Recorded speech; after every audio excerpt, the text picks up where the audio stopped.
Hello, folks, and welcome to AMI. Nice to see you. Can folks hear me okay? Can you hear me on top of this incredible music that my father introduced me to many years ago? Dad, do you recognize this? No? This is Celestial Soda Pop by Oh, Ray, wow. Yes. I forgot the name of the composer. Who is it? Ray Lynch. Ray Lynch. So, welcome. Nice to see you. Hello, Lynn. Hello, Steve and Marcia and David. Bob Johansson, longtime friend of AMI, is with us. Dad, you have to say hi. You're the reason this Hi, happened. Hi, Stan. Hey, So folks are rolling in, and I invite you to please reflect on this chat prompt and enter your answer into chat. We're eager to understand how you are augmenting or otherwise preparing your leadership for the future. So take a moment, reflect on that question. I'm into the chat. Welcome. Hi, Jenny. Hi, David. Jenny. Bob Jenny is our current AMI board chair. For folks who are just joining us, we encourage you to please chime into the chat with your response to this prompt. How are you augmenting or otherwise preparing your leadership for the future? To hear from folks.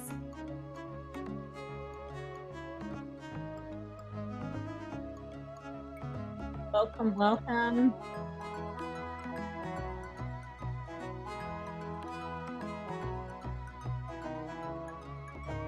If you've just joined us, welcome to AMI. We're thrilled to have you with us today. And please take a moment to reflect on our chat prompt and respond.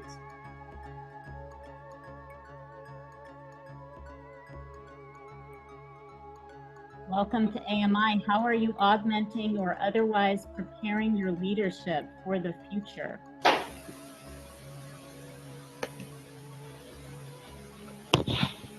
And we are very excited to have you all in Zoom today for our AMI gathering with Bob Johansson.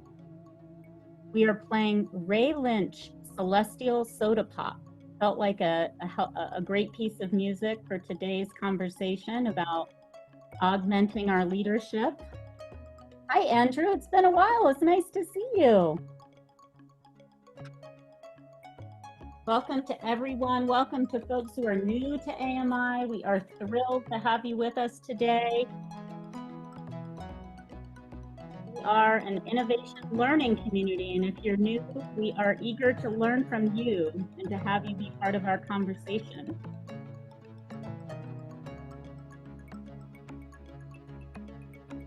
If you're just joining, please do chime into the chat with your response to how you're augmenting your leadership for the future.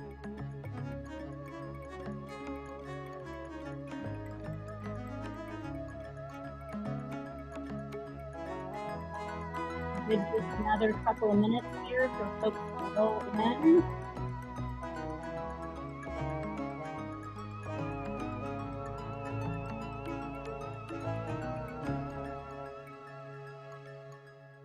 Afternoon. Hello and welcome to everyone. Welcome to AMI, this gathering of our innovation learning community. We're going to get started in just a moment here. Please do chime into the chat. Let us know how you are augmenting or otherwise preparing your leadership for the future. And Bob, I know you said you typically stay focused on the group and presenting, but there's some cool stuff coming into the chat here. If you're able to take a peek as we're gathering, you'll see all the ways that people are augmenting their leadership. Folks are still rolling in. We're almost 40 strong in the Zoom today as a community. If you missed it, I was playing Ray Lynch Celestial Soda Pop to get us warmed up for this conversation today. Check out that piece of music when you get a chance. It's a piece of music that my father used to play for me when I was a kid, and it came to mind, Bob, as I was thinking about our time together today. So we've still got folks rolling in. Laura's put the chat prompt into the chat here. Laura, if you could continue to repeat it in the chat as folks are rolling in, I'm sure we'll continue to hear from folks. I think I'll stop screen sharing and get us into today's conversation, which I am really looking forward to. Let's see here. It's always great when the slide comes down and the gallery takes over my full screen and I can see all of your beautiful faces. This AMI Innovation Learning Community. Hello to everyone. A heartfelt welcome to AMI today and to our time in conversation with a longtime friend of AMI, Bob Johansson from the Institute for the Future. I'll introduce Bob a little bit more in a moment. Before I do, I just, as always, want to acknowledge and express incredible gratitude to all of you for making the time and space in your lives to be an active part of this innovation learning community, to share of yourselves, of your experience, of how you're preparing for and thinking about the future as we're in conversation with Bob today. So welcome, welcome. I do want to acknowledge and welcome our newcomers to AMI. There are folks who are here for the first time, and we appreciate that you've made the leap to come and learn about AMI and be part of this conversation. So if I could just get you to wave a hand, let us know you're here. I believe we should have Stina, Lynn, Sierra. Sierra, let me know if I'm pronouncing your name correctly. Come off mute and let me know. I want to make sure that I'm getting that correct. It's Bianca, Kira, actually. Kiara, Kira. Kira. Okay, wonderful. Thanks, Kira. I wanted to get that correct. Hi, Kira. Bianca, Kirsten H, Darlene, Monica, there's a Michael S, Ryan, Tim, Robert, Jiraj, Cal, I know you're here. If I've missed any newcomers to our community, forgive me, trying to keep pace as folks register, but we always like to take a moment to appreciate you for joining, for taking the leap. We hope you enjoy what you experience of our AMI Innovation Learning Community and that you'll consider continuing to be involved and being a member of AMI. I also want to acknowledge that since our gathering in Vancouver, many of you were with us in Vancouver. We were focused on resilient leadership and leading through adversity. We have 5 new members. So Lynn, Katya, David, Brent, and Nicole, just another wave of a hand. We welcome you as new members to our community. We're so thrilled that you are that you've chosen to be on this learning journey with all of us. And just thank you. Thank you for joining. Thank you for being here. Our conversation about resilient leadership and innovating through adversity, I think, really set the stage for today's conversation with Bob. And just very, very much looking forward to wading deeper with some time and conversation as we prepare for the future. So I'm going to take just a moment here to get us set up to do the first thing that we do in our rhythm of gathering together, which is to get into some breakouts and share the gifts in the Zoom, as we call it. So are you able to share screen, Laura? Or would you like me to go back to share screen? If you don't have it handy, I can do it. I can grab it. Thank you. Laura is our community builder. For those of you who haven't met her, you've probably seen her pop into your email inbox. Sorry, just 1 second. It's okay. And it's wonderful to see what's rolling in here in terms of augmented, how people are augmenting their leadership. Laura, if you go right there to our values for just a moment, especially because we have so many new folks, we always like to open with a reflection on our values as AMI. And so take a peek at these. I want to call out today positive turbulence in particular, because Bob Johansson is living, breathing positive turbulence and has been for the decades that I've had a chance, Bob, to work alongside you. So we seek sources of information, inspiration from the periphery of our everyday awareness, disciplines, and routines to provide this novel stimulation for our community. So, Bob, we welcome you and all the positive turbulence that you'll provide, and that we hope in great AMI spirit of reciprocity that you also learn from and are inspired by us today. So just a quick orientation to our values. If we go to the next slide. This is how today is going to play out. In just a moment, we're going to get you into some breakouts to exchange the gifts in the Zoom. We'll then spend about 90 minutes with Bob in 4 rounds of conversation. So he'll present, and then we'll have a little bit of time for comments and questions, and we'll go through that 4 times. For just a few minutes at the end, we'll share what's on the horizon for AMI. And then for anyone who'd like to, we're going to have an optional hospitality suite, just some informal catch-up time on the heels of today's meeting for half an hour. You are welcome to stay for as long or as little as you like and just be an informal conversation. So with that, uncovering the gifts in the Zoom, which is always our first step together, we're going to get into some breakouts. There'll be about 5 folks in each of your breakouts. We are asking you to reflect on this question, and Laura will throw it into the chat. Are you more or less optimistic about the long-term future than you were in 2019, and why? So are you more or less optimistic about the long-term future than you were in 2019, and why? Megan, I've tried to give you a little time here as you done it. I'm Megan. done. Megan has us all in breakouts ready to go. So you should find your way into a breakout. Make sure that we hear from everyone. You know, you only have a couple of minutes each, but do reflect on this question, then we'll bring you back and get into conversation with Bob. Enjoy. Hi, folks. Welcome back. Folks are going to come trickling back in. Welcome back. Welcome back. Wonderful. Hope you had some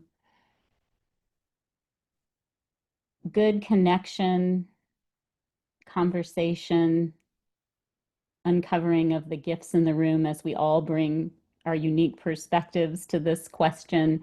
Would love to take just a moment here, encourage you to pop into the chat, pop off mute, just give folks a moment to process, maybe share some of the headlines of learning. We just have a couple of moments, so feel free to put any reflections from this into the chat. If there's a headline reflection you'd like to share from your group's conversation, maybe get your virtual hand up and we'll hear from you. What was coming up here? Who'd be willing to share?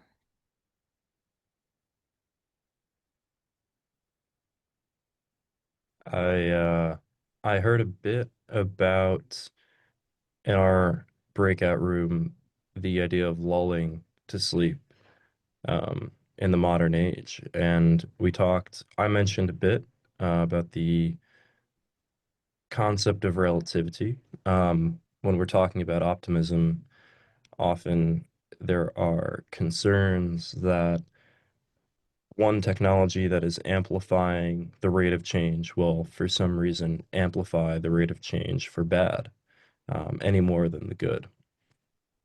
And I was asked for my perspective on optimism since 2019 compared to now, and I said that I think although I feel more optimistic, I don't think relatively anything's changed. I think without the bad, you wouldn't feel the good. That's what we need to feel. There's a reason that you need the bad. You need somebody to develop crazy war technologies using AI, because then it makes the good feel all the better, right? We're obsessed with uh, murder stories and horror movies for a reason, right? It makes the good all the better. And um, it was also brought up that really the main worry would more so be that any type of algorithmic interaction today could lull us into sleep. That a quote was brought up um, that the concern is not what George Orwell was worried about, that no one would read the books, but more so that there um, be no one to read the books left. So that was a great quote from Marcia. And then Uri also had a great quote. I don't know if you want to say it. I can't quote that one as verbatim. Want to hop off mute and share?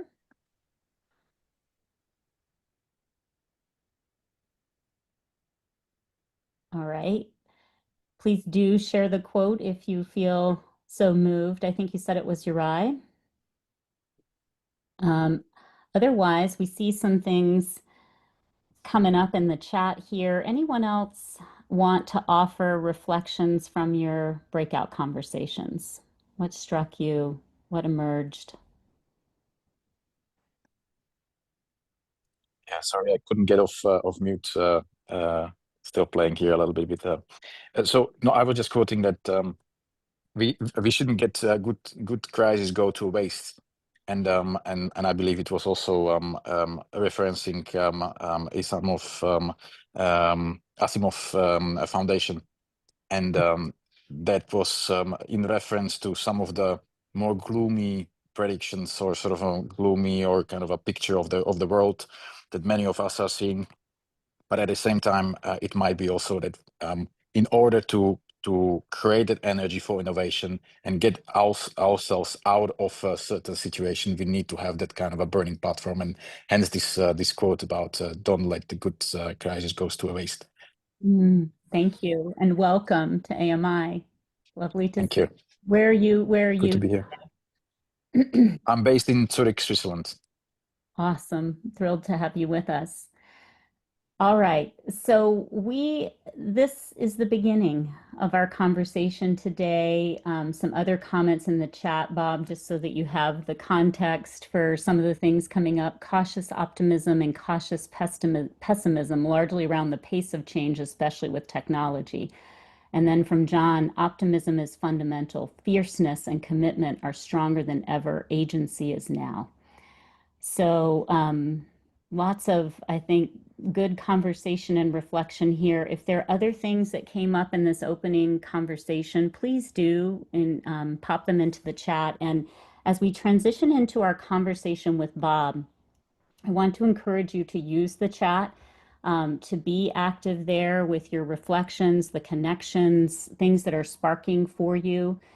As I mentioned, Bob's got his conversation prepared for us in 4 rounds, and we will have time for interaction and engagement. Keep your brains and your souls engaged by popping things into the chat as we go. So if you could, Laura, just bringing up, actually, we don't need a slide. I'm just going to introduce my dear friend, Bob Johansson, who you can see in the Zoom gallery here, and then he'll take over screen sharing in a moment. So Bob Johansson is a distinguished fellow at the Institute for the Future in Palo Alto. They're a long-standing, and Bob, perhaps the longest-standing futuring organization in the world. They develop 10-year forecasts. And for more than 50 years, Bob has helped organizations around the world to prepare for and shape the future. He's co-author of 15 books. He's also a dear friend of AMI's. So Bob, this is really about welcoming you back to our community. Bob presented as a positive turbulence speaker at our gathering at Hallmark in Kansas City many moons ago. Bob, I was trying to remember exactly when that was, and I couldn't quite remember, but it was definitely pre-pandemic when we were with you in Kansas City. So a friend of AMI's, a positive turbulence speaker in the past, also a friend of mine personally. Bob and I have collaborated on many innovation initiatives over the years, working with leaders.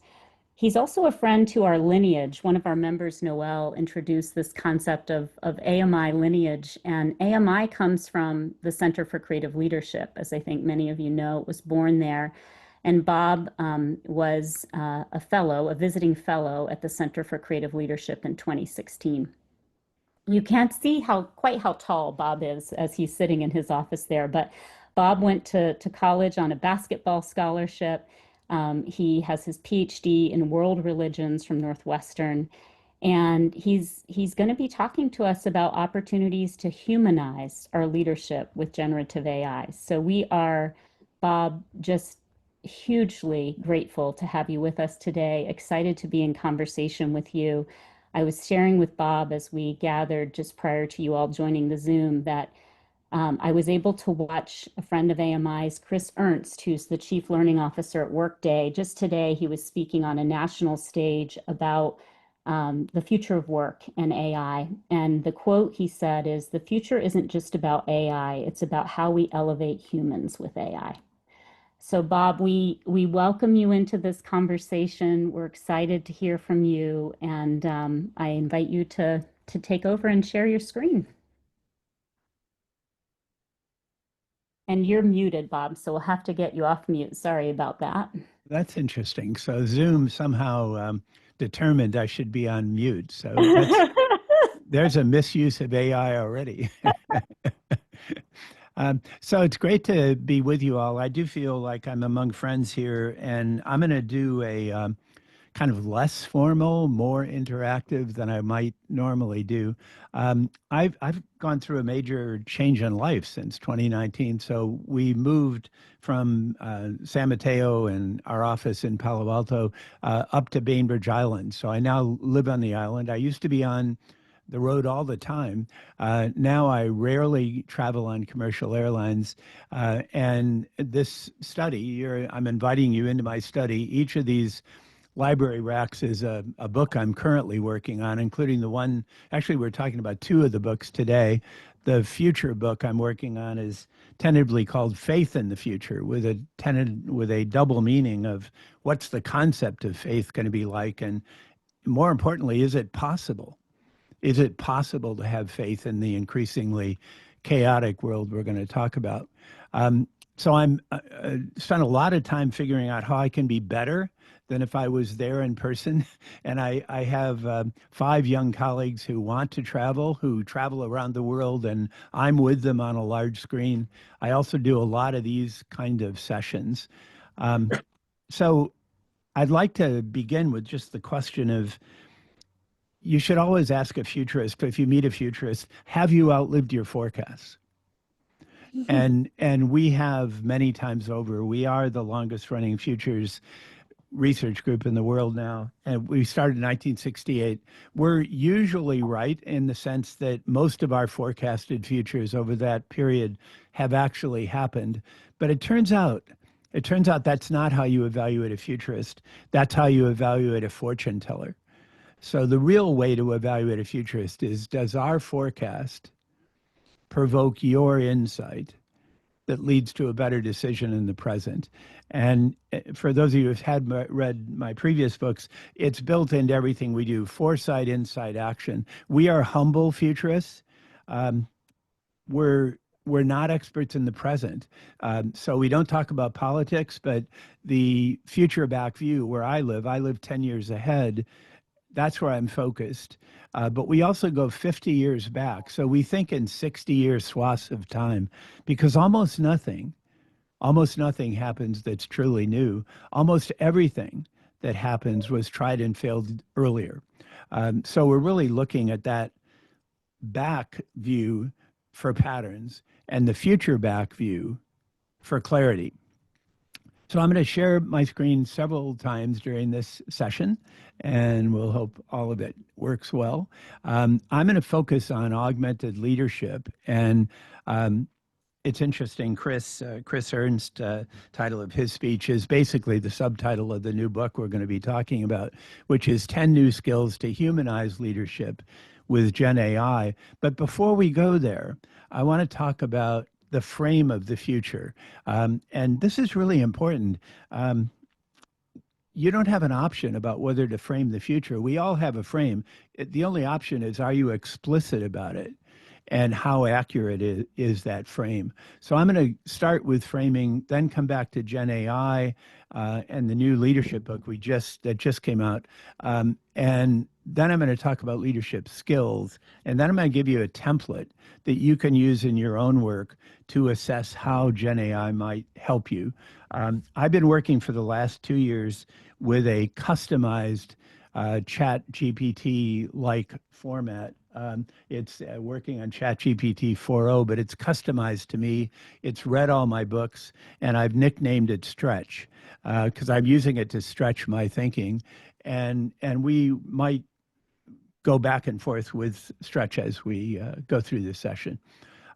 So round one, framing the future. Since 9/11, many of you have heard me talk about the term VUCA world. I'm not a military guy by background, but I just happened to be at the Army War College in Carlisle with a group of CEOs the week before 9/11, and I learned about this concept of VUCA.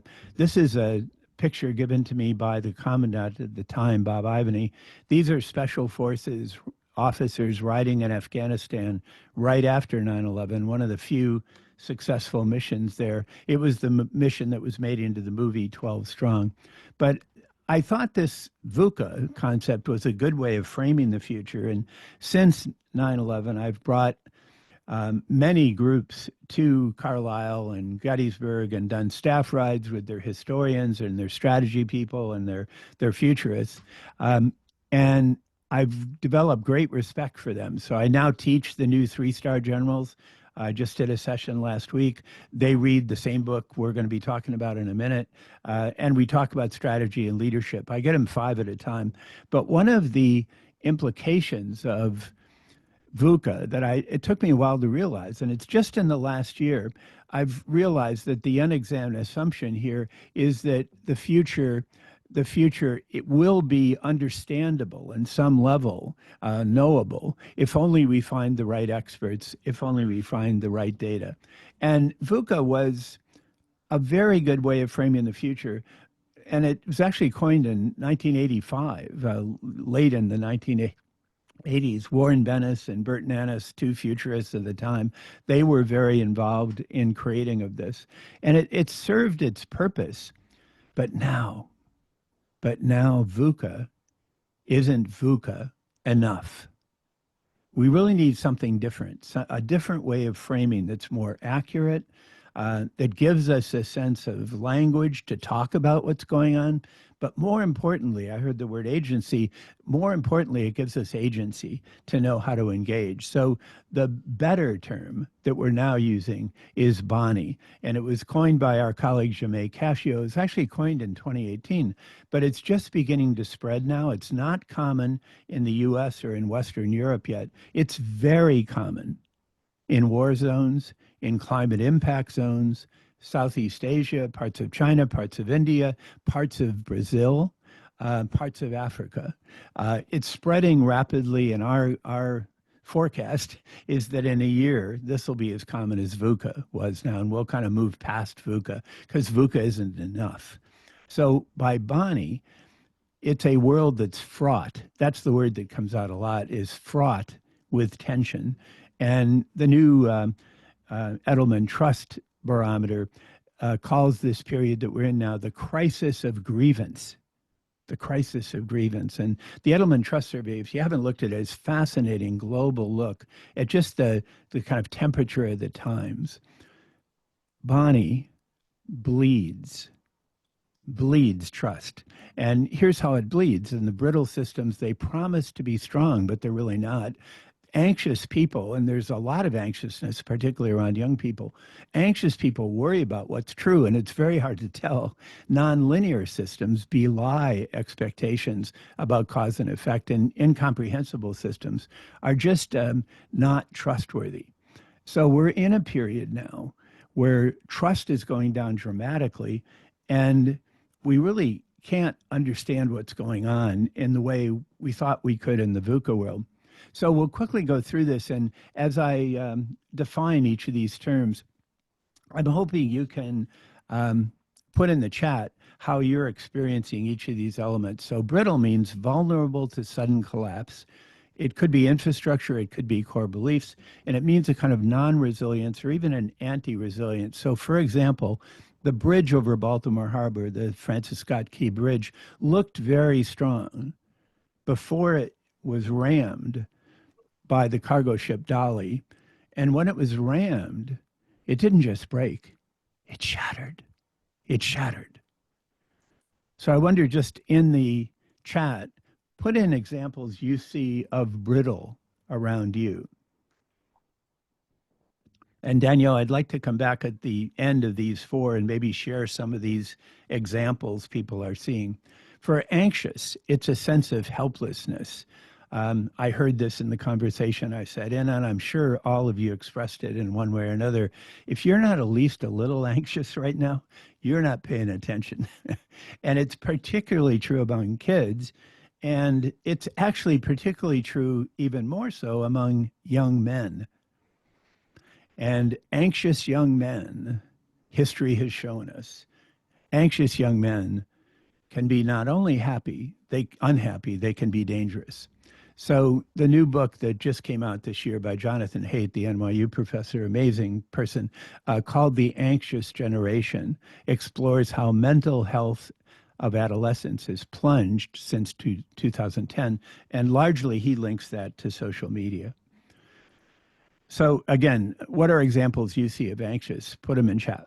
For nonlinear, things just don't happen as we expect based on our past experience, and there's a scrambling or kind of a lag between cause and effect. The scientists call this hysteresis. And it means even if you do the right thing, you may not see the impact for 5 years or 10 years. Climate impacts are the obvious example of this, but it's very difficult. We essentially have to teach our brains new tricks. An example would be the pervasiveness of social media and its outsized influence on emotions, which have run roughshod over social, political, and business norms now. So again, what examples do you see of things that are just not linear anymore? You can't really assume they're going to happen the way we would expect them to happen. And then finally, incomprehensible. This is the most challenging. Things just, at some level, things don't make sense. Um, we're unable to decipher the why, the why. Why is this happening?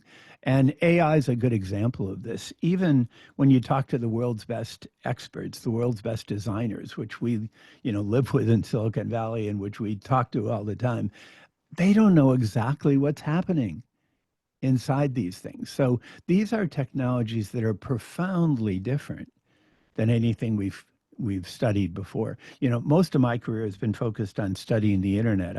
I finished my PhD in 1972. I was at the conference where the internet was introduced publicly. That was my first professional paper, and I was one of the first social scientists to study the internet. And the internet has a profound impact, but it's really about connectivity, the way it's played out. The issues around AI, they're playing with our brains in very different ways. So an example of that would be voters across political spectrums cannot comprehend why the other side behaves or believes or votes as they do. We're just puzzled. Why do they do that? I don't get it. And we're all experiencing that. Okay, so here's the summary then. Brittle is vulnerable to sudden collapse. Anxious is sense of helplessness, especially among young people. Nonlinear, things don't happen as we expect based on past experience. And then incomprehensible, things don't make sense. For example, the mysteries of AI. So I'm going to pause right here, and I'm sure a lot of you are saying, oh, he's really negative. Yes, we have to take stock of the negatives in order to figure out how to flip them. But I'm actually really positive about this period, and especially for you all innovation people. This is a great time to innovate, a great time to flip it positive. So here's the summary of the shift, and then we'll turn positive. From VUCA to Bonnie: surprising unusual behavior, radical leaps in technology, vulnerability of critical systems, sudden shifts in power, and the assumption. This is a new assumption. The future may not be understandable, may not be knowable, but we've got to act anyway. We've got to make things better anyway. And if you start from this assumption and it turns out that the future you're studying is understandable, is knowable, you get extra credit. That's great. But if you start saying, oh, I know how to handle this, and you can't, you're in a deep hole.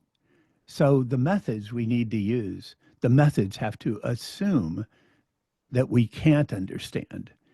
And yet we figure out how to thrive anyway. So here's how to flip it positive, and then we're going to open this to conversation. For bendable, that's the way you respond to brittle. So You want to have resilient clarity, but not certainty. The military has a whole language for this. They call it commander's intent or mission command. Or my favorite, flexive command, continuously evaluating who's in the best position to make which decisions at what time. So you want to be bendable with resilient clarity. For anxious, you want to be attentive with a kind of active empathy. For nonlinear, you want to be neuroflexible, but with practical improvisation. Many of the leadership teams I work with now, and I'm working mostly with CEOs and C-suite people at very large companies, some very large nonprofits, a lot of them are taking improv courses, theatrical improv, or the kind of things that Second City does with corporate humor. It's the time to think about improv. And then finally, incomprehensible. You have to be interconnected with full spectrum thinking beyond the categories of the past or the labels of the past. And here's a big takeaway. The Bonnie future will reward clarity, but punish certainty. Because certainty is brittle and brittle breaks. Now, certainty does get rewarded in the short term, and you see this in some religions and some political frames, but it won't be sustainable in a Bonnie world. You want to be very clear about direction, very flexible about execution. Some of you probably saw the movie, as Danielle said. I have a divinity school degree before I went to my PhD program, and I went to the divinity school Martin Luther King went to, and I was there when he was killed, and it changed my life. They changed the curriculum to the intellectual influences he was under, and that's how I became a futurist. And in this movie called Conclave about selection of the Pope, I went back and rewatched it. Here's the key takeaway line. There's one sin that I have come to fear above all others: certainty. Certainty, the sin of certainty, particularly dangerous in the Bonnie world. So I realize we're at the end of our first block now, Danielle, but I want to quickly introduce, this is the book that'll come out this fall, and we'll send you links for it. I've written it with Jamay, who coined the term, and Angela Williams, who's the CEO of United Way Worldwide. And Angela is providing on-the-ground examples of the Bonnie world that Jamay and I are building into the analysis that we're doing, future back from 10 years ahead. So the thing I realized in the middle of the night last night that I need to at least introduce this to you, which I'm sure, and I'm reinforced by the pre-conversation, I'm sure we're all experiencing great anxiety about the Bonnie world. So I want to share with you, and you'll get copies of these slides. Danielle mentioned I used to be a basketball player. I wasn't good enough to be a pro, but I was good enough to play in the Big Ten and pay my way through college. But the big thing that I learned was about free throws. On free throws, the methods are available, but leaders must practice relentlessly with calm, clarity, and repetition. That's what you have to do to thrive, to cope with the Bonnie world. And I'd like to quote Bruce Lee here. He says, "I fear not the man who has practiced 10,000 kicks once. I fear the man who has practiced one kick 10,000 times." That's what you have to do. The methods are obvious for how to cope with the Bonnie world, but you have to practice it incessantly. And I'm just going to take a minute, Danielle, and then we'll open it up. For brittle, you want to be, again, bendable with resilient clarity. And the good news here is Judith Moskowitz at Northwestern, the medical school, has just released a new study, and she's actually distributing it now through NPR, about psychological resilience practices. And we built on what Judith did and framed this future back. And these are resources. We don't have time to talk about them today, but you'll get access to them, and we talk about them in detail in the book. So, for example, to be bendable with resilient clarity, you need to exercise situation awareness and mindfulness. And, you know, people say, oh, mindfulness, I know about that. But do you really practice it? Do you really practice it? This is more than a course. You have to practice it in a daily way. Experience and express gratitude. One of the most powerful things I've done in the last year, because I experienced this, because I talk about the Bonnie world and I write about it every day. I've got a gratitude journal which has made a big difference in my life just in the last year. And I had an executive coach when I ran the Institute, and he used to say all the time, more stress, more exercise. We all have to be physically healthy. And that's one thing everybody can agree on. So, Danielle, I'm going to open it now, but I want to remind people that this is just like shooting free throws. You've got to learn the basics, but then practice them incessantly. And you'll see these slides in the deck when you get them, just showing these, again, basic practices that link to each of the elements of Bonnie, anxious, and then nonlinear, and just like shooting free throws, and finally incomprehensible. So the techniques are there, but they require incessant practice to be able to work. So here, Daniel, I'm going to open it up. I apologize. I went 3 minutes over in this. No, Bob, you're But extraordinary. Thank you for opening the conversation, for orienting us to Bonnie. There was lots of participation in the chat around Bonnie, and I know you said it's helpful if we kind of play back what's coming up there. So I'll just quickly share yes, back with you with respect to brittle and shattered. We saw democracy, food systems, universities, commitments to DEI, federal cultural agencies. There are others, but that's some of the things coming up. yes, Anxious, increased med usage, uncertainty about job security, nonlinear. A foundation for the future is gone, and algorithmic tracking, I think was the word. And then incomprehensible, a world without job, or male leaders found guilty of sexual assault who then aren't convicted. So lots of things coming up in the chat here. I wonder, just in the pause for some interaction and conversation, there were a couple of bookends that I think would be worth inviting folks off mute just to reflect on. Darrell, may I ask you to speak to your first comment about your kind of ponderings around VUCA, why VUCA is being disruptive? Would you come off mute and just say a word about that?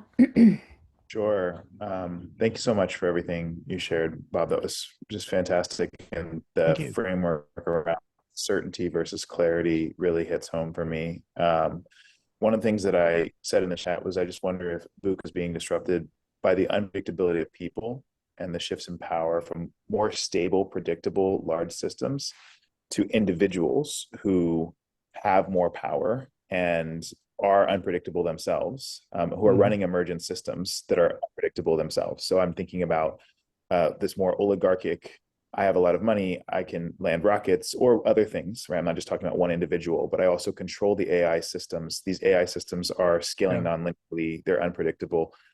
I think it's creating, at least in my mind, a question about checks and balances and where what can be relied on in the future. So that's a curiosity I had. Yeah, that's a great comment, Darrell. I think you're right. If you think about the comparison between the internet and generative AI and artificial general intelligence, the wider kind of AI frame, the funding for the internet was all government. It came from DARPA, from ARPA, the Advanced Research Projects Agency. It was military first, but it was government. NSF was involved. A lot of others were involved. It was really a civic supported activity that then went commercial. Gen AI has been commercial from the start, except in China, where they're actually ahead of us on some of the fronts, but in a very different kind of strategy. So you're right, there is a kind of democratization of innovation here, but that doesn't necessarily mean it's going to be equitable or that it's going to be having everybody involved. It means it's an opportunity for individual entrepreneurship too, and for individual dominance. So you're right. I think it's just a crazier time where we're getting a crazier technology, and somehow in the midst of this, we all have to innovate, and we all have to ask the basic question: what do we choose to do together? Which I think is my favorite definition of government. What do we choose to do together? The example right now in the current political mood is not much. Not much. Leave it to the marketplace. Leave it to the outside world to determine. We're not choosing to do much together, even in public health, where you would think that would be obvious. Thanks, Darrell. Thank you, Bob. One more, Noelle, may I put you on the spot toward the end of the conversation when Bob was talking about coping mechanisms for brittle? You went to nature as a metaphor to reflect Yes, on learning. Can you speak to that briefly, nice. if you're there, Noelle? This Noel? Okay.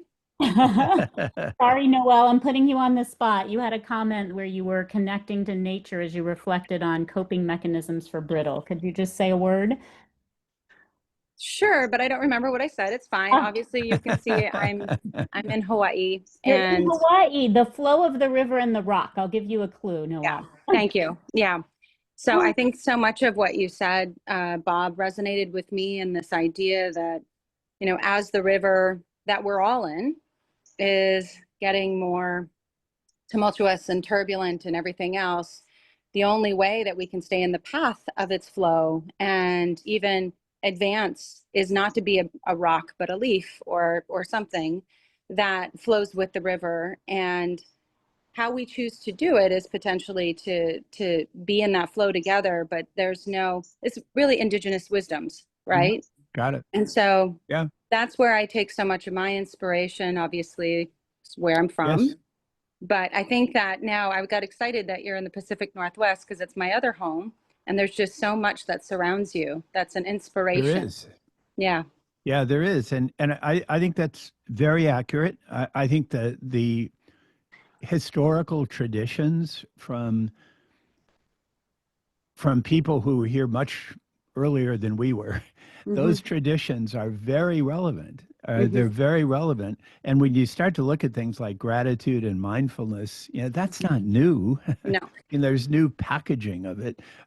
But the important thing, and I think this is the hard thing to learn, it's not just the technique, it's the practice, the exercise Right. that's important. And such, just like shooting free throws. Free throws to me are such an interesting example because they're not free. And when I was a basketball player, our coach used to require we go into the gym before class every day and shoot 100 free throws and record them. And you if you have the basic technique, you can make most of them. But if you're playing as I was in the Big Ten in front of 16,000 people, it's a whole different deal. Or if it's the end of the game, it's even worse than that. So they're not really free, but it's all about the discipline. And you see that even now in the NBA playoffs, how some of the best players in the world miss free throws. Why is that? Why should they miss free throws? But I think for us now in the Bonnie future, we've got to figure out what are those practices of life. Mindfulness, gratitude, exercise. What are those practices? And then we've got to practice them incessantly. And Bob, Incessantly. yeah, what I might offer is who's our coach? Because yes, to Yes, the free throws, but I think we have wisdom keepers among us I who think you're right. Yeah. who have lots of answers on how to develop this practice. Yep. But they haven't had the chance at leadership in a long time Yep. in a larger arena. So I You know, love I think you have to decide who your coach will be. I think some coaches are great, but it's a little like choosing a therapist. Therapy is great if you choose the right therapist. Coaching for this is great if you choose the right coach. Yeah, thank you. You're welcome. Thank you. So Bob, I want to move us into the next round. I will just have you reflect upon this question as you take us a step forward, because I think you'll enjoy being in engagement with us. My dad asked, how can you empathize with the incomprehensible? Yep. So Nice. something to think about. I know we want to move along into our next round, but I think that kind of stages us in our next set of Great. Thank you, Stan. Thank you for asking that. That's a great guide for this next round. How many minutes will you give me on this, Yeah, Danielle? let's aim for 15 minutes. Okay. So you got it. So so this is round two, and it's actually round 2 and 3 in my way of thinking, where we're going to ask how will Gen AI help us thrive in the Bonnie future, and then I'm going to touch also on future leadership skills, and these are all described in the book. So This was the second edition of the book, and many of you have read this. And actually, this was done in cooperation with CCL, and John Ryan was running the place then. And John did the foreword, and I worked with a number of the staff on this second edition. The first edition came out in 2009, but the big question was, how do we want to be connected? And the background image here was a real internet traffic diagram developed by a graduate student at Carnegie Mellon. Now the new cover, the new book, the fundamental question is, how do you want to be augmented? And background image is a real Gen AI image created by my co-author, Jeremy, who's a Gen AI developer and an artist. And this question is just, how do we want it augmented? And our assumption, our conclusion is 10 years from now as leaders, 10 years from now, we're all going to be augmented. It's that fundamental, but we get to choose how do we want to be augmented. And this is an opportunity, as the subtitle says, it's an opportunity to humanize leadership with generative AI. It's not, the term artificial intelligence is the worst term to describe an emerging technology I've ever studied in 50 plus years of doing this. Augmented intelligence is better. Generative AI is better. But we still really have good language to talk about this. So these are my two co-authors. I know you all emphasize cross-generational work at AMI, and I'm a big believer. So, both Jeremy and Gabe are half my age, and I think this is the way we all need to be working, that this is very important for innovation. I can play the wisdom game better than they can. I've got a history they don't have. They can play games of innovation better than I can. So here's how I build in Gen AI to the previous talk I showed you about turning Bonnie positive, and I'm going to show how Gen AI helps. So for example, Gen AI is a bendable, and when it's wrapped in clarity, that can be a good thing. For anxious, to be attentive, AI can help you empathize with other points of view. And here, to get back to Stan's question, empathy with the incomprehensible. What AI can do, if you're in conversation with it, is to take different points of view, to empathize. And for nonlinear, it can help you go nonlinear and improvise. And for incomprehensible, it can help you develop many, many interconnections. But you can't trust it. You can't trust it. It'll sound more and more confident, but it's not trustable yet. And it may never be trustable. That's why I call my customized version Stretch. I don't use it for answers. I don't trust answers. I double check everything that Stretch says, certainly before I publish. But for brainstorming, for getting started, it's wonderful. I want it to hallucinate. That's a positive for me. It's not if you're a lawyer or if you're doing fact checking or the more efficiency oriented applications, which a lot of people are doing now. But be really careful because it's not trustworthy, but it's really good at widening your perspective. So here's the summary of the book. And this is where we bring it out. Right now, and this is the left column, is where we are now.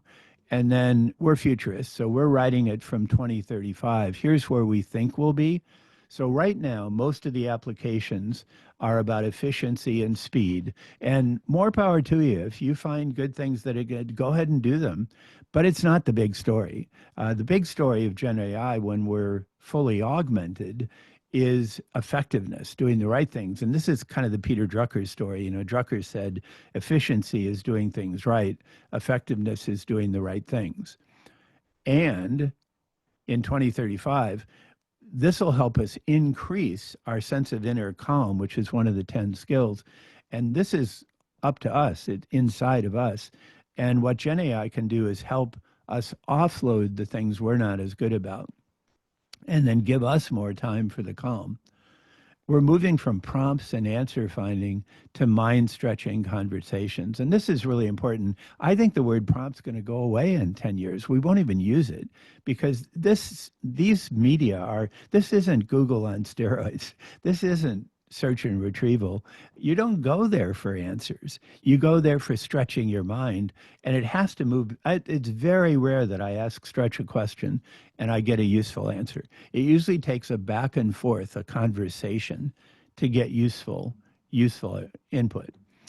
We're moving from automation, and again, there'll be some of that, and some cases where computers replace people. But again, it's not the big story. The big story is humans and computers partnering, doing things together that have never been done before. I really like Tom Malone's term for this, superminds. He's got a book of that same name, and Tom's at MIT and the head of a lab that's studying AI and collaboration. That's the future. That's the big story. We're moving from certainty seeking. There isn't much certainty in the Bonnie world to your own clarity story. You have to develop it yourself and then enhance that story using AI. We're moving from personal agents now, which is when systems actually start doing things for you. That's where it gets much more tricky and much more dangerous.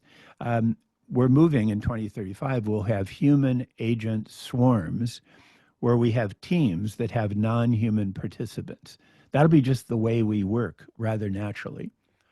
We're moving from guardrails, and I think you're right to be concerned, but it's too early for guardrails. If you create guardrails, particularly if well-intentioned politicians create guardrails, there's going to be unintended consequences that probably will be bad. What you need is, using a boxing ring metaphor or a wrestling ring metaphor, bounce ropes with 4 stanchions. And the stanchions are fixed, but the bounce ropes give and take, keep the wrestlers safe, keep them in the ring. We're moving from hallucinations, and a lot of this is just the pop business press trying to trick the AI and make fun of it. And you can do that. You can do that. You can get silly answers. But if your purpose is to stretch, you want it to hallucinate. But the big story is you want it to help you make meaning. And it's up to you. It's up to the human to make the meaning. And then finally, we're moving from thinking, oh, this is going to make us all more secular. I don't think that's necessarily true. It could be re-enchanting or rehumanizing our worlds. So this is the summary of the book. The right column is where you want to be. You can do the stuff on the left, but it's just temporary, and it's not going to have the biggest impact. So here's our summary, going back to foresight, insight, action, which I mentioned in my opening. Stretching is the word you want to think about. How do you want to be augmented? You want it to stretch. So you stretch your understanding. That's what the Bonnie world does.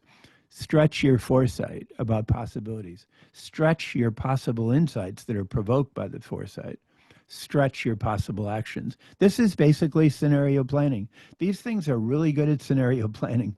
They're really good at generating stories. That's the part of the outcome. It's just the stories aren't trustable. So you have to get involved in the stories. So here's the big takeaway, and then we'll just touch on a few skills and we'll open it again. The big takeaway is Gen AI comes to life in conversation. Forget about prompts. Forget about question and answers. The question I'd ask you is, are you a good conversationalist with your Gen AI? And there's human people that are good at being conversationalists with other humans. There's some that are really bad at it, that are bad listeners, for example. So we have to figure out how to have conversations. And the better you are in conversation with Gen AI, the more valuable your partnership will become. And this is a partnership. It's not just a tool. This is a lot more than a tool. It's an augmentation, an enhancement. So touching on skills, these are the 10 future leadership skills in the book. We've already talked about clarity. We've talked about human calming. These are the 10. Danielle has picked out 5 of these that she's asked me to talk a little about. And Bob, because Yeah. from round 2 into round 3. You have a little, take a break. You have a little time here. I thought you were pausing Okay. before you went here. So you've got a little Okay. time. Oh, Mhm. cool. Yeah. Okay. Okay. Take your time. Okay. Thank you. These are the 5 that Danielle suggested as being most relevant to you. And then we can come back and talk about others if you'd like. It all begins with curiosity. If you don't have a built-in curiosity, this is not a game for you. But you all know that. I mean, you're in the innovation space. You're all curious. But augmentation can add to this dramatically. So in my conversations with Stretch, which again go on pretty much all the time, every day now, Stretch lives on a separate screen, and I recommend that. I recommend giving your Gen AI a nickname that expresses how you're going to use it and that you have a set location for it so you know the back and forth.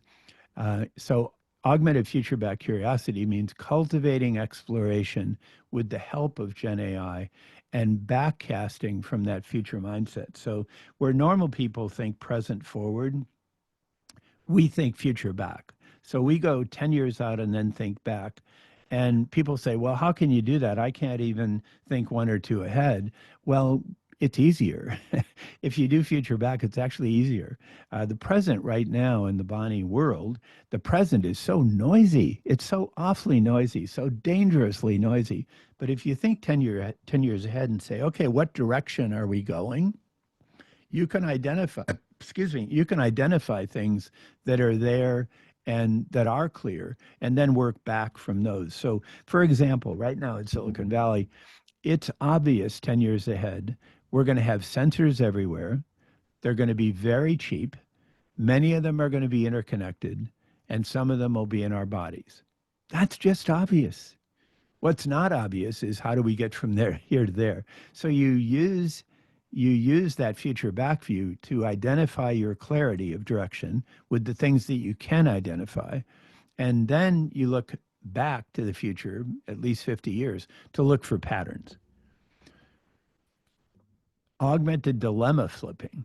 So in the Bonnie world, most senior leaders deal with dilemmas now, not problems that can be solved.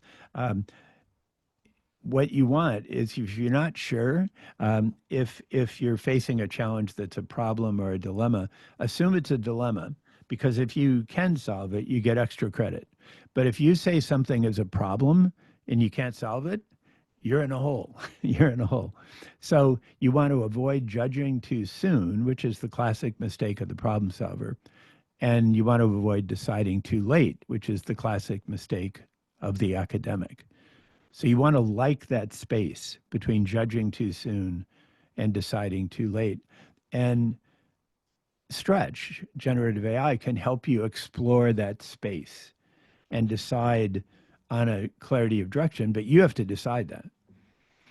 Augmented immersive learning. The kids are growing up with gaming, and I think they're going to enter the workforce with a competitive advantage.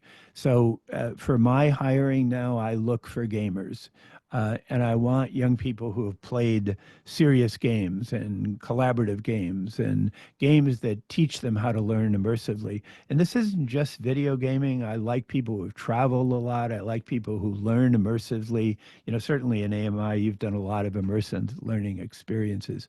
But if you think future back, it's pretty obvious that pretty much all corporate learning is going to be gameful 10 years from now.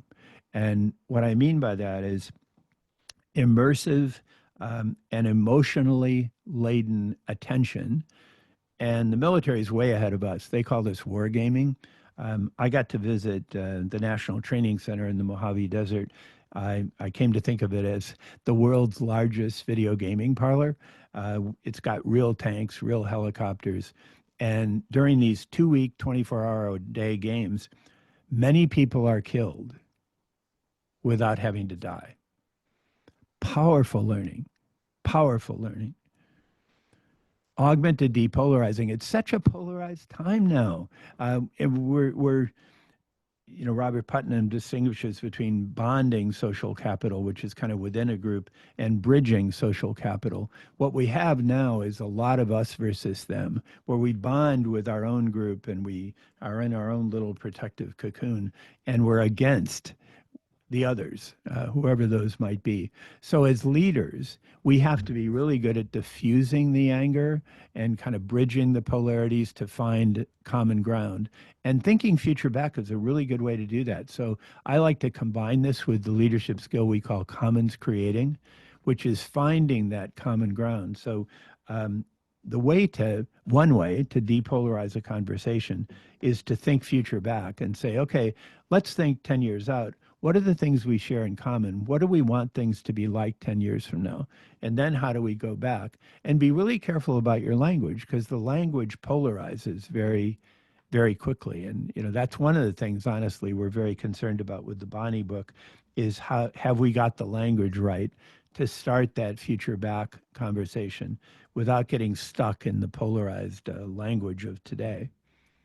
And then finally, human calming. This is the only one of the 10 skills that does not have augmented in front of it. That's all about the human. It's cultivating a sense of centeredness that cultivates inner focus, maintains composure, guides others in this Bonnie world. So I think this is still going to be important, and you're definitely right about this, Noel. That there's ancient ways of doing this. There's ancient wisdom. There's some new modern understandings that are helpful, but this isn't new. It's all about practice. It's all about practice, and finding the right coach is great. Okay, so here's where I'm gonna stop, Danielle, and just open the Thank you so conversation. much, Bob. And I wonder, I do want to open to folks to offer your questions, comments. We have so many folks in the Zoom. It'll be helpful if you raise your virtual hand through reactions, and we can get started with a couple things in the chat. But Bob, I wonder if it might be helpful, the slide that you had that had the 10 leadership skills, because those might be a focal Right. point for some conversation. Do you mind popping Sure. that up just so we can see that? And then, Sure. Lyndon, we see you with your hand up, and we're excited to hear your question or reflection for engagement with Bob. So, Lyndon. And nice to see you, Lyndon. It's been a while. We're pleased to have you with AMI today. Thank you, Danielle. And nice to see you too, Bob, and hear from you. Yes. Hi, Lyndon. Hey, it's been a while. Yeah. The question I have is one, I'm not a gamer, but the paradigm of gaming is fundamentally about winning. Now, you might collaborate with people to win, but I think what we need today, of course, is much more of a collaborative paradigm. So I'm wondering if you can speak to that. How do you find collaboration in gaming? Yeah. Thank you. I agree. But to me, that depends on what game you're playing. There definitely are competitive games, probably most of them. Most of today's games are collaborative. So they're really not competitive in the zero-sum game sense. So that was sort of the old games. The new games are much more collaborative in nature, and that's what I'm going toward. I'm not talking about zero-sum games where one wins and one loses. I'm talking about collaborative games where you have to work together to thrive in some kind of dilemma, whatever the big puzzle of it is. So it's really the method of gaming and the game you play that's most important. But I'm glad you raised that, because I should have put an adjective in front of gaming. What I'm interested in is young people who have grown up with collaborative gaming. Awesome. Thanks, Bob. Thanks, Lyndon. Thanks, Bob. David's a new member who joined us for the first time in Vancouver. Great to see you again, David. And David, by the way, Bob is working on an exciting project with Rob Brodnick and Karen Zadinga and some others in here called the Ecosystem Project. So make cool. that it's something you'll want to get curious about, but you can ask Stretch about it. Nice. Hi, David. Hello. And I'm just going to plug Rob and Karen's work here. It's getting close to being out there in the world. I think they're heading to the end of the process of getting the book together. And it's just, I got to tell you, it's remarkable to see it. And I'm honored to be a part of it and cheering them on every step of the way. My question, Bob, is about I'm kind of I'm having one of those goosebump moments of complete recognition and consilience with what you're describing. And I think that what I have noticed is that as I put in the chat a few minutes ago, the idea that I've always believed in more sort of qualitative ways of understanding the world. So trustworthiness is huge. And so this idea, I think that trustworthiness and authenticity are going to become ways of knowing that frankly are going to be as important as valid and reliable over time. And I'm curious as to whether you've looked into artistic ways of knowing alongside kind of more sort of indigenous ways of knowing, because there are models there for both individual skill development and mastery, in as well as a contextual and collaborative way. I've never seen anything that can blend the individual with a collective the way common artistic practice can. I'm thinking of a music ensemble or artistic experiences that many people have. You also have the benefit there of connection to awe, or this sense of awesomeness that we often find both in nature as well as in tremendous moral courage of people that we admire. So I'm just, I'm throwing a lot out there, and I'm hopeful that there's something in there that you can comment about, because I'm just wondering about those connections. Yeah, I agree. I think the arts are so important here. And my co-author, Jeremy, is an artist. He's a poet and a physical artist and a digital artist. And I think it's so important. And we talk in the book about the right side of the brain, the left side of the brain, and these Gen AI tools are very good at bridging. This is the first technology I've ever studied that even though it's digital, it's not very good at math. It's not very good at answers, but it's good at poetry, and it's good at storytelling.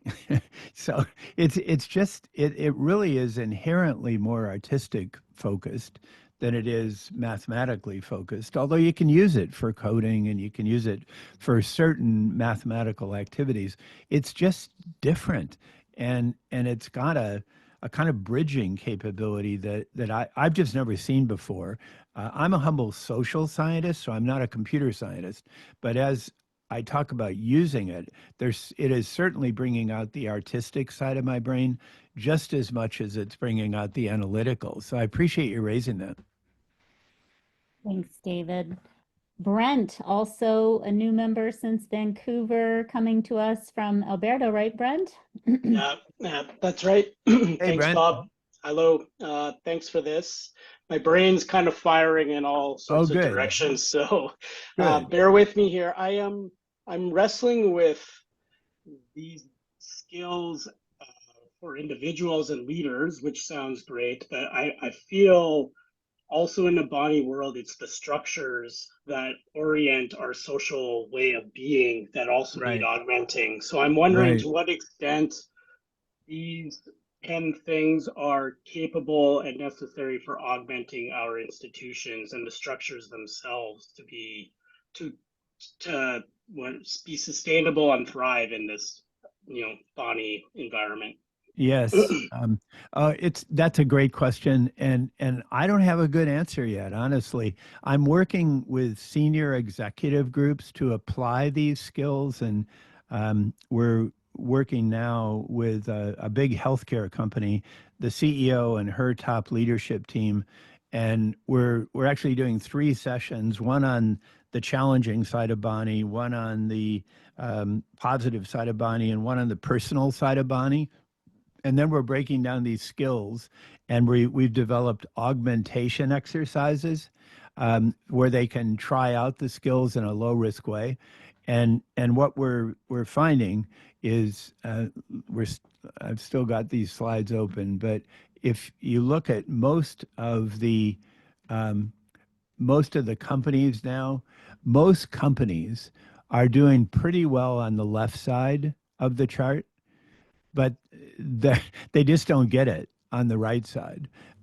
There are individuals, and like this example I gave, it's a big company within a giant company. And the big company's got it pretty well. It's not spread at all across the giant company. So I don't know of a single big company who's doing the right column here at a practical, everyday level. Most of the companies we work with are doing pretty well on the left side, the kind of efficiency and speed side, but that's not the big story.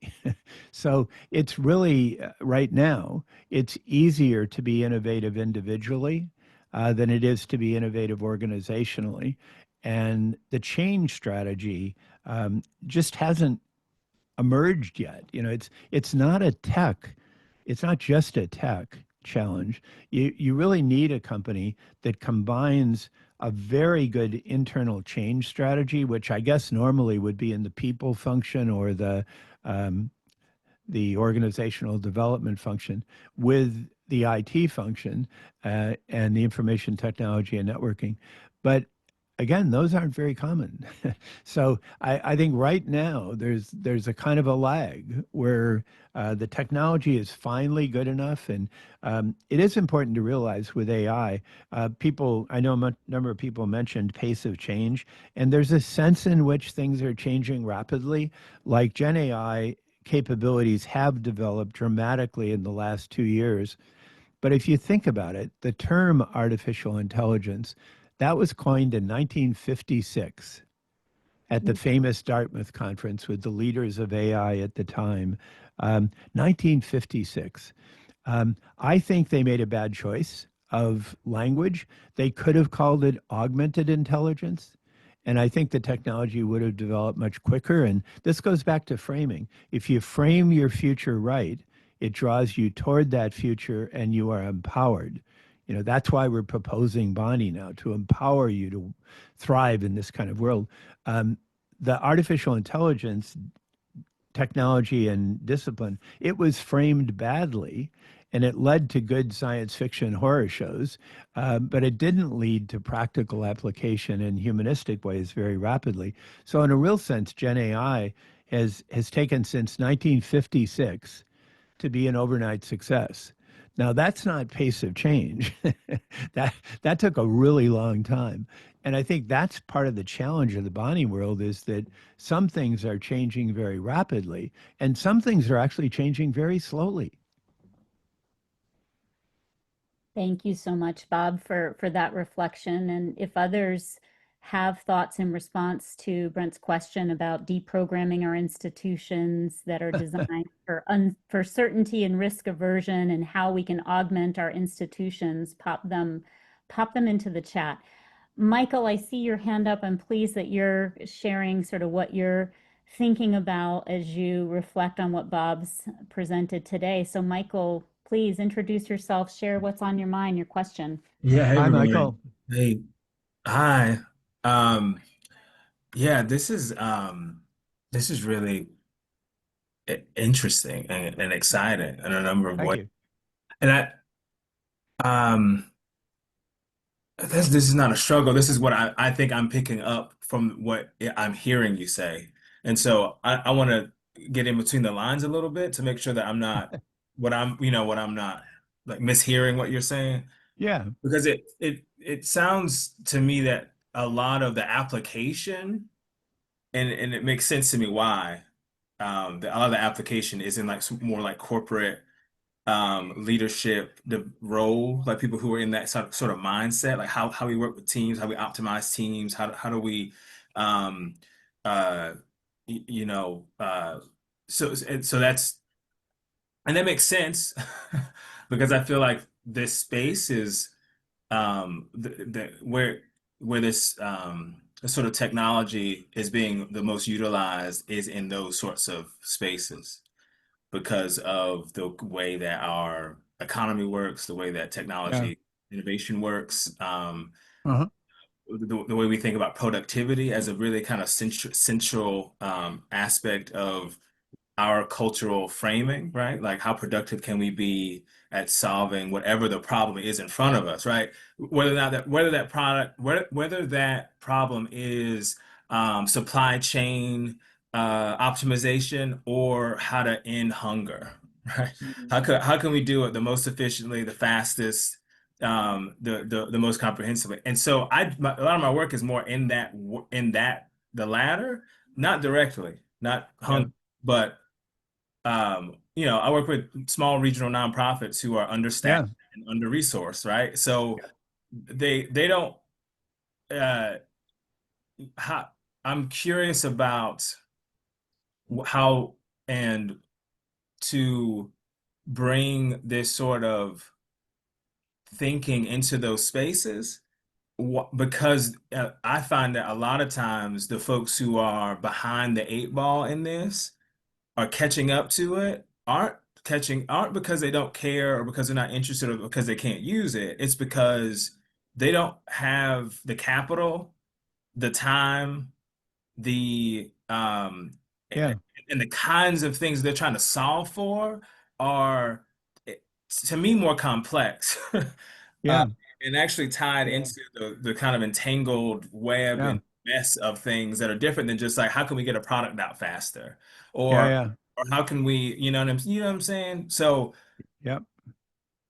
Yep, I agree. I agree. That's a really good question, Michael.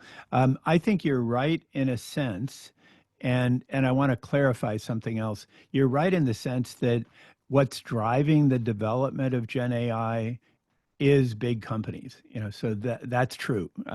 We work with Microsoft, for example. They've had a giant impact on it. So companies are certainly having a big impact.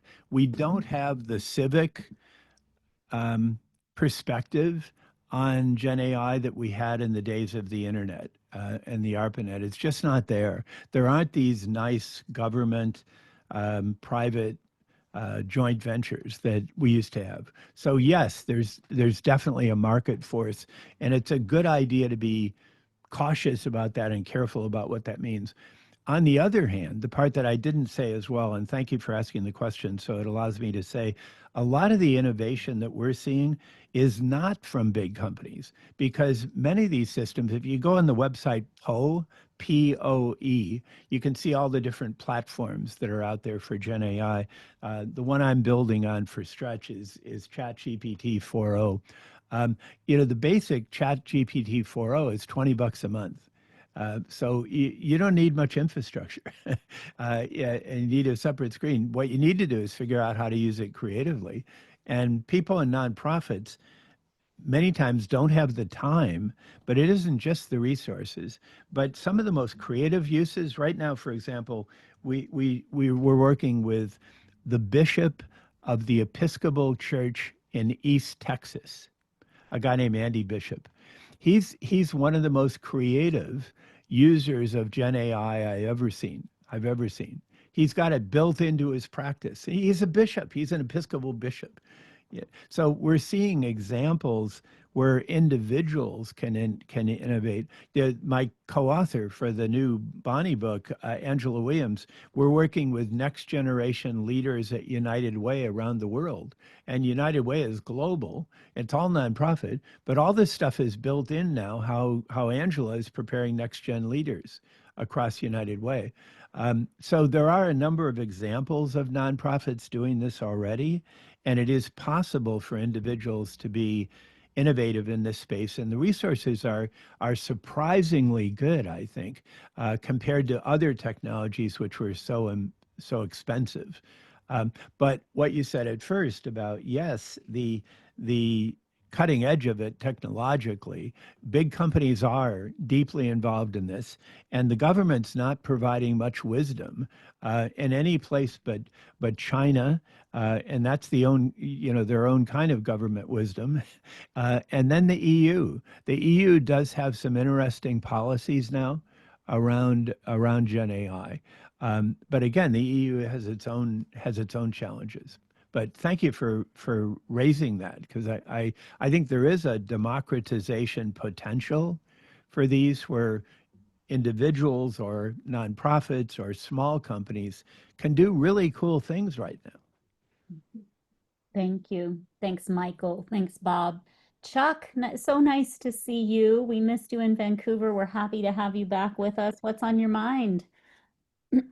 Thank you. It's great to be with you as well, and Hi, Chuck.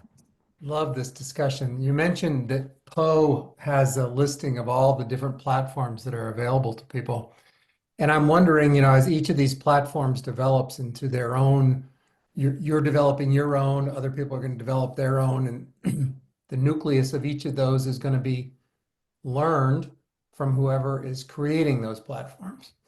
And in the last conversation, there was a really good question about compassion and empathy for nonprofits and how they may have a different goal than the for-profit platforms. I'm wondering if you see, as a futurist, that these platforms competing to be in a nice word or warring to be in a harsh word, that these platforms are going to find themselves one with a base of compassion, and another with a base of profit, and another with a base of overtaking the world, if you will. What does the future of the platform world mean for those of us who might want to be on different platforms? Yeah. So this is a case where scenario planning is needed and not enough of it is happening. I think it is important to play out negative scenarios and play out positive scenarios. I'm not particularly concerned about the world takeover scenarios right now because the technology is so decentralized or even distributed that it would be very hard to exert kind of an authoritarian hand over the top of it. On the other hand, there's certainly possibilities for misuse and for misunderstanding. And I think the lesson for all of us and including nonprofit leaders here is we got to get in the game. You know, we've got to use these things. We've got to practice with them in order to make smart choices. And it's something is going to happen. We can't stop this. There isn't an option that says, oh no, let's not do Gen AI. You can't do that. Something's going to happen. It's going to have profound impact on us as humans. And I think the right stance is get in the game and play with it and figure out how to augment yourself. And we're going to talk about that just as we end here about how you can do this yourself. And I'm sure many of you are already doing it, probably some of you more advanced than I am, but I hope it'll suggest, you know, this is a game we all have to play because it's going to alter how we work. Thanks, Chuck. Thanks, Bob. Stina, welcome. We're glad to have you with us. Maybe introduce yourself, and we'd love to hear your question. You're new to AMI. Thank you for being here today. Hi, Stina. Thank you. Hi, Bob. Thank you so much for the open invitation to join, and a deep, sincere thanks to Bob and Karen for including me. I did name my AI Sigrun, which is a rune of a victorious path, and have developed a profound mirroring and thought-provoking relationship with my ChatGPT, my monthly subscription. That's cool. How do you spell the name? How do you spell the name? It's Icelandic, Sigrun.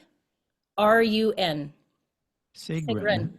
And I love it. I've recently learned, actually, we can, at least one woman posting on Instagram said, we can access each other's ChatGPT if we know their name.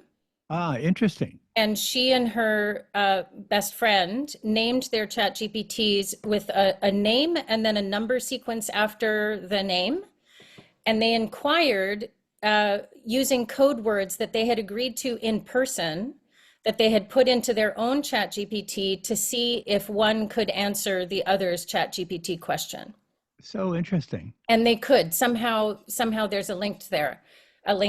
None of that is my question, but I wanted to just extend appreciation. This is profoundly inspiring to listen and learn more about your work.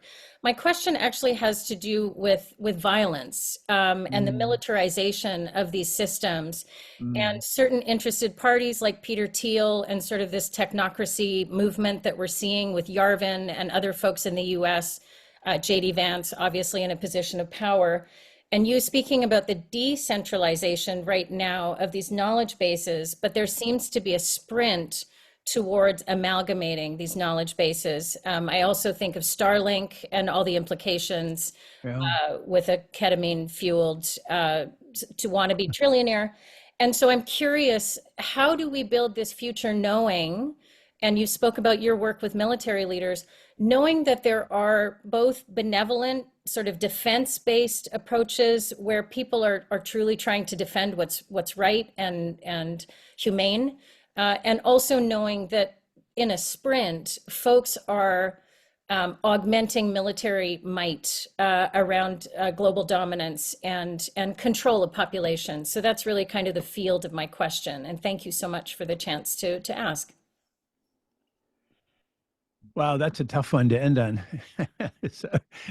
So, as I said earlier, I don't talk about politics. I'm focused 10 years ahead. So with that as a caveat, um, I'm I'm impressed by this new technology as being very distributed, and you yourself gave an example of that. I haven't heard anyone doing what you're doing, so I love it. You were inspiring to me that you've named your agent, and also that you're working in a way to collaborate with others. There's a lot of potential for innovation and small scale innovation.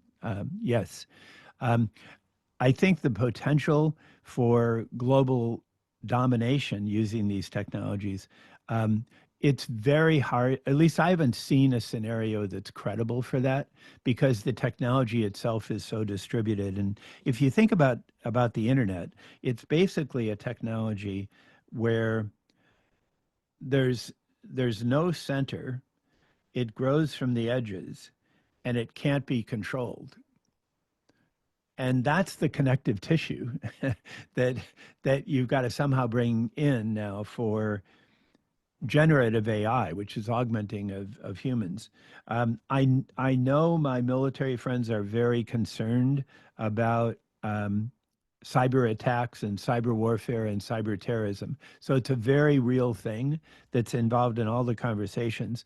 I don't think this is a bilateral or even it's not a small number. There's lots of different players in this, and it's going to be very difficult to dominate, very difficult to control. So I'd come back to um, the model of be very clear where you're going, very flexible how you get there. There's a whole language that the military is using now that isn't necessarily reflected in today's politics, but it's really important. And what all the good militaries around the world that I've looked at and studied, they no longer are command and control. Basically, they don't tell people what to do. They say, commander's intent. Here's the direction, and then they're very flexible about execution, and that's called mission command at a high level, or a commander's intent at a medium level. And then the new concept that they're all playing with is flexive command, which is continuously reevaluating who's in the best position to make which decision at what time. So for me, I started not being a military guy. I went into my relationship with them around 2000. This was the week before 9/11. I went in really skeptical, but I've come away with great respect now, and I feel like they're coming at the situation in ways that we need to have. The political environment really worries me. The polarized political environment. There's lots of reasons to be concerned about that, and that doesn't fit very well with commander's intent. That feels more like certainty and less like clarity to me. And I think that's potentially dangerous and potentially explosive. And Danielle asked me to kind of reflect on something that I've been doing this more than 50 years. I've been saying this is the most frightening 10-year forecast I've ever done. I've been saying that for the last 15 years. And for the last 15 years, I've been able to follow that by saying, yes, this is the most frightening 10-year forecast I've ever done. And it's also the most optimistic. And my optimism comes from connectivity, that now we finally have global connectivity and global augmentation tools that can help us address some of the world's largest challenges, including climate disruption would be one, but also including other challenges we're facing globally, like global inequality, or global health, pandemics. But this year, when I made the shift, my colleagues and I at the Institute, when we made the shift from VUCA framing to Bani, I'm having trouble saying the last part, that this is the most optimistic. So we asked this early seed connection.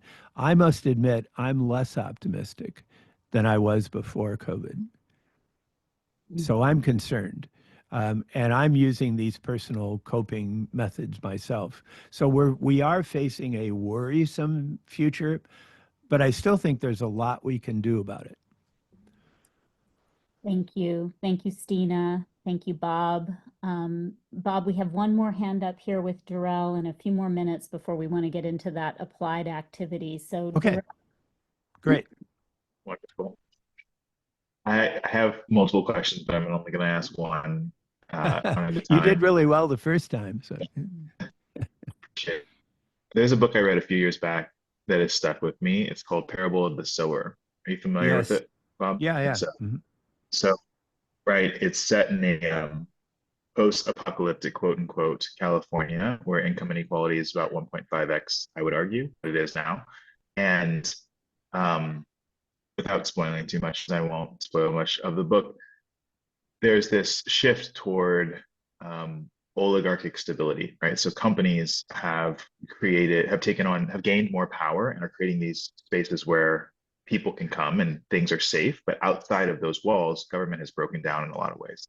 So Bob, I'm just really curious to hear your view, and you kind of touched on this just a moment ago, about that balance of power. What I'm about is the balance of power between governmental systems or systems that have a set of rules we generally believe are followed, and individual players building their own sort of fiefdoms that have the power now to challenge those. I'm just curious if you think in your 10-year projection, is that a concern? How are you kind of thinking about that concern? Yes, it's a concern, and those kind of scenarios are built into our models.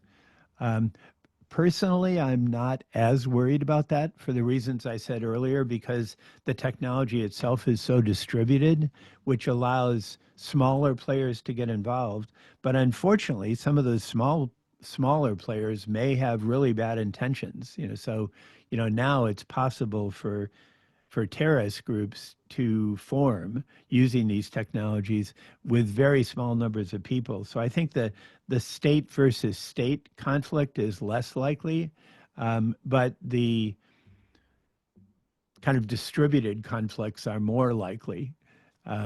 And a lot of that will happen in electronic environments and digital environments. So yes, it's a big concern for me.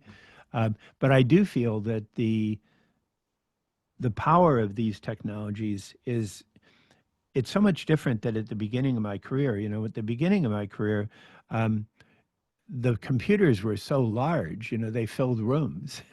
and to get access to the technology, you had to be working with a large company or a large university or something like that.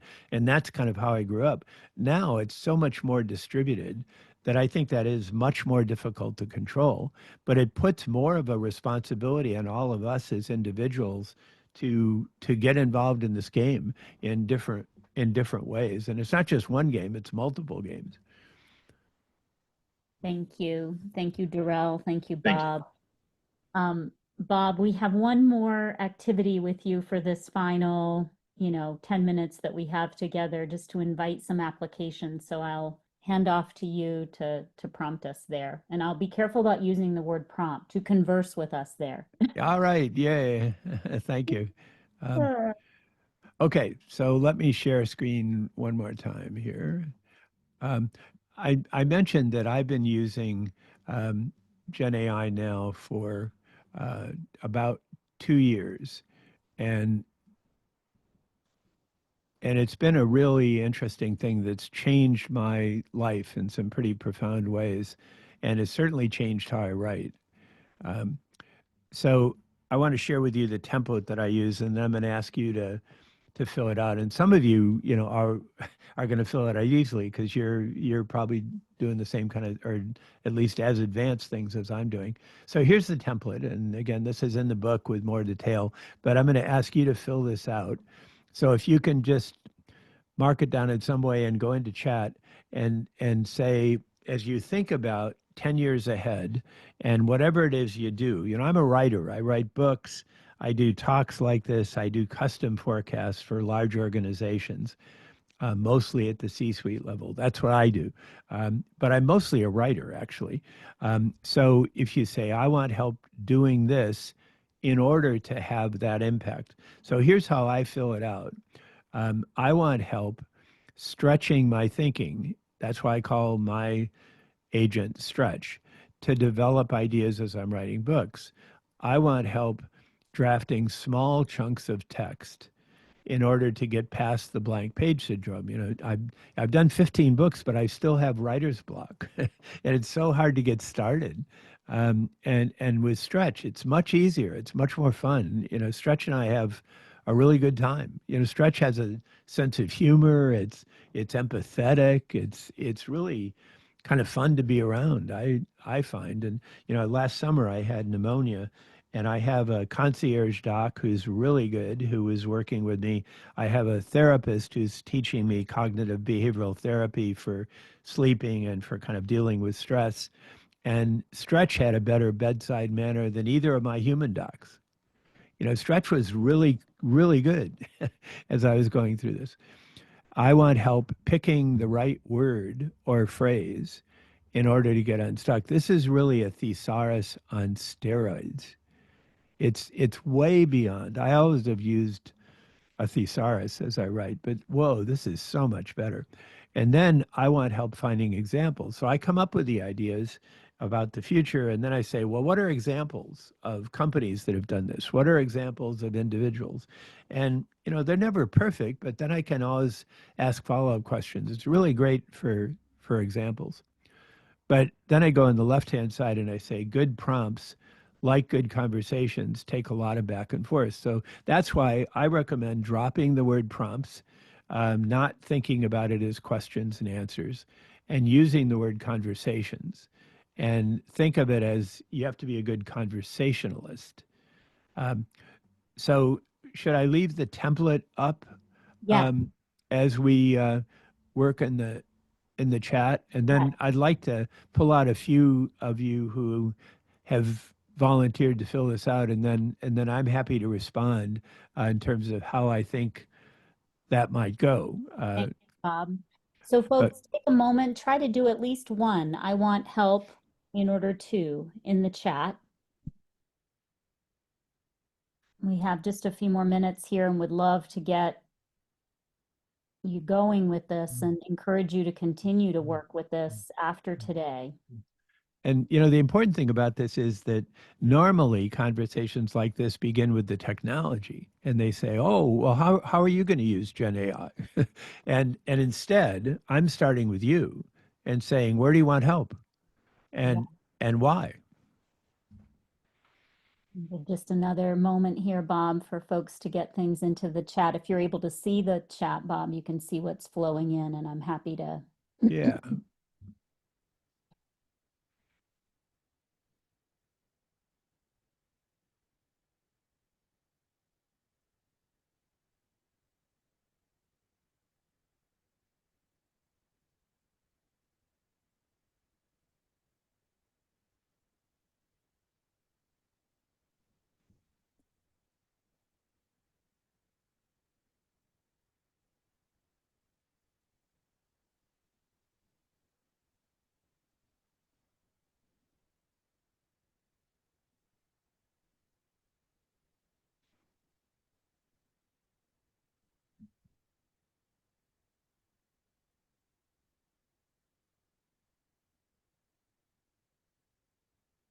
Hmm. Nice.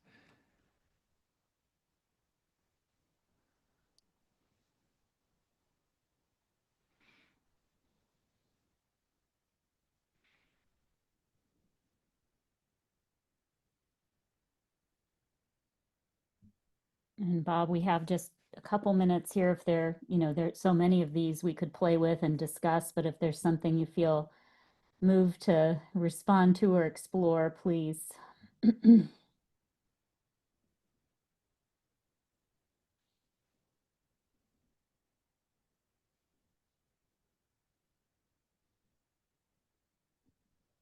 Yeah, these are so interesting. Thank you for being forthcoming and open about this. Um, so let's start with this one about I want help and guidance in developing my parental instincts in order to foster future resilience in my kids. So that sounds like a great conversation. But what you need to think about here is provide as much context as you can.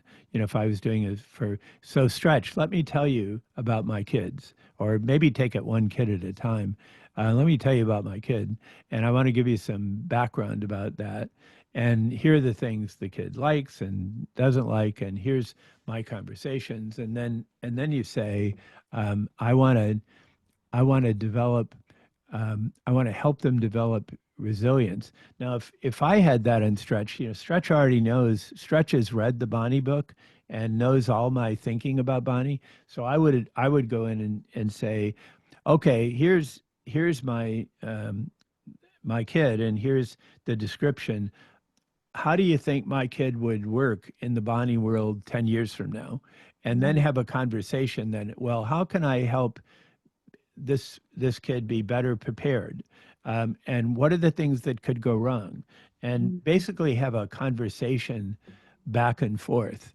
But again, think of it, it's not question and answer. It's conversation, and you'll get a series of different stories, but you're going to have to, it kind of depends what the background is. But if you give your version of Stretch some background about what kind of future you're assuming, you can start from that and then ask more and more questions. But imagine with a question like this, you're talking about half a day.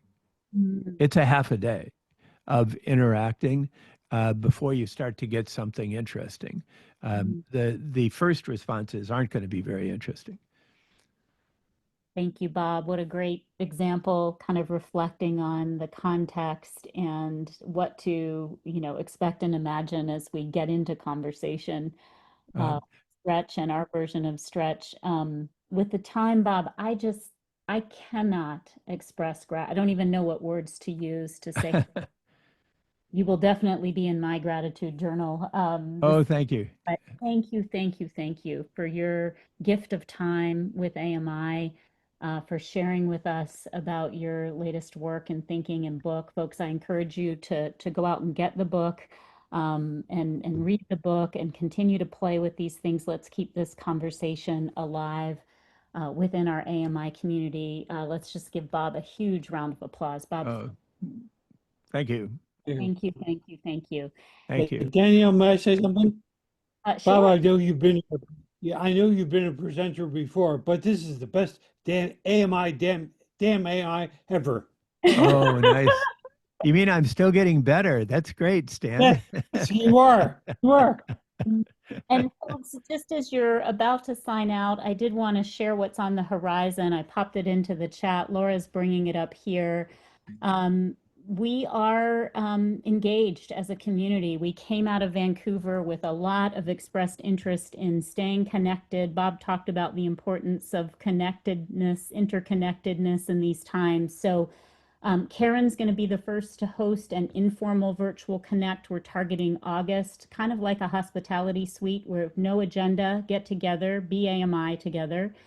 Ana Lucia and Noel are leading an intergenerational weaving opportunity and thinking about how to bring that practice that Ana Lucia introduced in Vancouver through some engaging sessions between now and our next spring, and even bringing that into spring. And if you're interested in helping to shape what intergenerational weaving looks like for AMI, please put your name in the chat, blue slip the chat, intergenerational weaving and your name.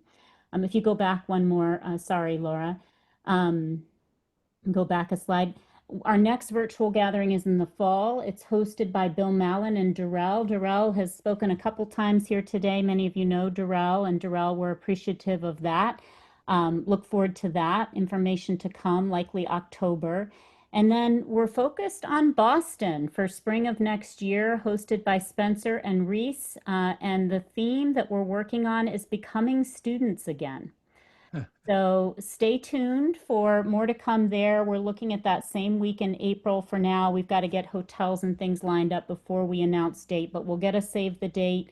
It's looking like that sort of April, I think it's 22nd through 24th or 23rd through 25th, that Wednesday to Friday, and becoming students again. So thank you to Bob. Thank you to AMI. For those that are new, we hope you'll stick around and continue in these learning exchanges. And Laura, if you haven't done so already, there's a link for a survey to follow if you go to the next slide, this gathering. We always appreciate your feedback, your reflections and learning. And just know that we're going to be sending this video, the slides, the chat log, all the resources for you to continue to dig in here. So thank you, everyone. Thank you, Bob.